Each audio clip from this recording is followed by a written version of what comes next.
ప్రతినిధుల్ని ఏకవచనంతో సంబోధిస్తుంటారని మీరు?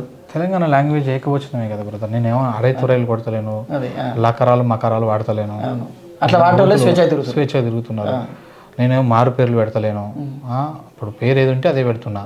రేవంత్ రెడ్డి గారు అని అంటున్నావు, రేవంత్ రెడ్డి అంటావు అంతే. ఇప్పుడు అంటే నీకు జర్నలిజంలో గారు గీరు వాడడం కూడా ఉండదు నీకు. అంటే మనం క్వశ్చన్ చేసే దాంట్లో ఆ వేవ్ కోసం దానికోసం ప్రజలు దాన్ని ఇష్టపడుతుంటారు కాబట్టి ఆ విధంగా మనం మాట్లాడుతూ ఉంటాం. అయితే అందులో కూడా ఏ నీకు బూతు ఉండదు. ఇప్పుడు ఇంకా వీరే కదా మాట్లాడతారు. వాడేమో చెప్పు తీసుకొని కొట్టంటాడు, వాడేమో ముండా కొడుకులు అంటాడు, వాడేమో సన్నాసులు అంటాడు.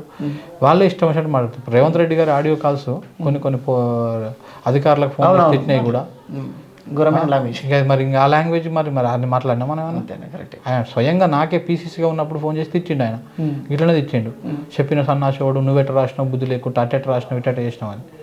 అంటే ఆయననే స్థిమితం కోల్పోతున్నాడు, ఆయననే కాన్షియస్ కోల్పోతున్నాడు, ఇష్టం వచ్చినట్టు మాట్లాడుతూ ఉన్నాడు. మనమేమో ఎక్కడ మన లైన్ దాటలే. కాకపోతే కొంత మనం అగ్రెసివ్గా ఉంటాం. ఏం చేస్తారు, నా ఇంటికి ఏమైనా వీక్తారా అంటాం. ఏం చేస్తారు మాట కూడా అన్నారు కదా మరి. ఇప్పటికి కూడా అదే. ఇప్పుడు సరే ఇంటికి వీక్తారా చూసి దాన్ని కట్ చేసి కొట్టింది చూపించచ్చు.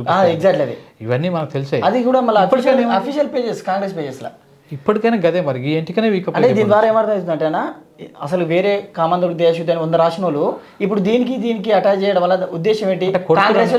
కొట్టిన తెలుస్తుంది కదా. అంటే నువ్వే ఒప్పుకుంటున్నావు కొట్టినావు ఆ వీడియో వెనకాల అర్థం అదే కదా. ఇప్పుడు ఇప్పటికైనా ఏం ఇంటికేం బీకలే. ఇది ఇంకా స్ట్రాంగ్ చేసిరు మీరు. అంతేనా?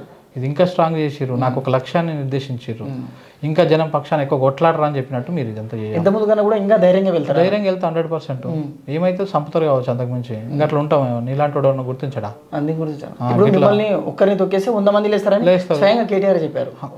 కేటీఆర్ అనే కాదు, ఎవరైనా సమాజంలో జనంని తొక్కాలనుకున్నోడు ఎప్పుడైనా కానీ నాయకుడు కాలేడు, నిలబడదు కూడా వ్యవస్థ. జనం నుంచి నీకు జనం వేసిన భిక్ష ఈ ఓట్లు. ఈ భిక్షతోటి నువ్వు సీఎం అయినావు, ఇలా ఎమ్మెల్యే అయినావు, ఏదైనా అయినావు. నువ్వు వాళ్ళ నిర్ణయానికి వాళ్ళకి వ్యతిరేకంగా పోతే అది ఎప్పటికైనా నువ్వు కాలానికి వ్యతిరేకంగా పోయినట్టే కదా. మనం కాలానుగుణంగా పోవాలి. నువ్వు దానికి వ్యతిరేకంగా పోతే ఏమవుతుంది? నీ నాశనం నువ్వే తెచ్చుకున్నాడు అని. ఇప్పుడు జర్నలిస్ట్ శంకర్ అనే వ్యక్తి బీఆర్ఎస్ క్యాండిడేట్ అని ఒక ముద్ర వేసిరన్నా.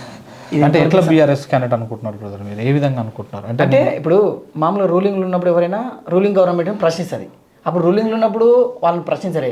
ఇప్పుడు ప్రతిపక్షంలోకి వచ్చినప్పుడు కూడా వాళ్ళ సైడ్ లేకుండా ఎవరు చెప్పారు మీకు? అసలు నాకు అర్థం కాని విషయం ఏంటంటే, అంటే నా దౌర్భాగ్యమో చూసే వాళ్ళకు చూడకపోవడమో. నేను గురుకులాల్లో ఫుడ్ పాయిజన్ అయినప్పుడు చేసిన వీడియోలు మాట్లాడిన. అంటే అప్పుడు నాకున్న స్కోపు, అప్పుడు నాకున్న దాని ప్రకారం బయటకు వెళ్తేందుకు నాకున్న దాని ప్రకారం కొన్ని వేళ్ళ కాడికి వెళ్ళినా చేసే కాడికి చేసిన.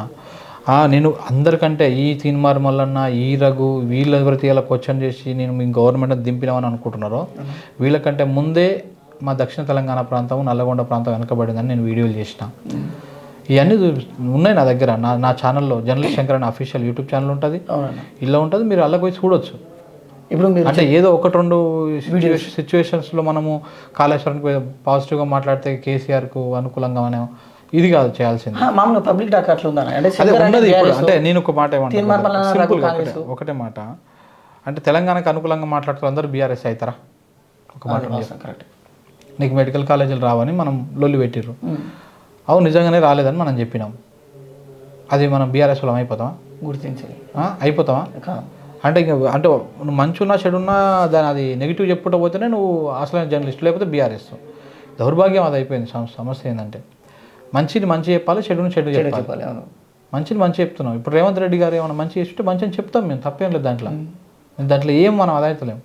చెడు చేస్తుంటే చెడు అని చెప్తున్నాం. అంటే ఈ 6 గ్యారెంటీలు ఇచ్చేదాకా కొట్లాడుతూనే ఉంటారు. 6 గ్యారెంటీలు ఎందుకు? మనం ఏదో వచ్చినా కొట్లాడుతూనే ఉంటాం. ఏ సమస్య వచ్చినా కొట్లాడుతున్నాం. రేపు బీఆర్ఎస్ గవర్నమెంట్ వచ్చినా ఇట్లనే కొట్లాడుతున్నాం.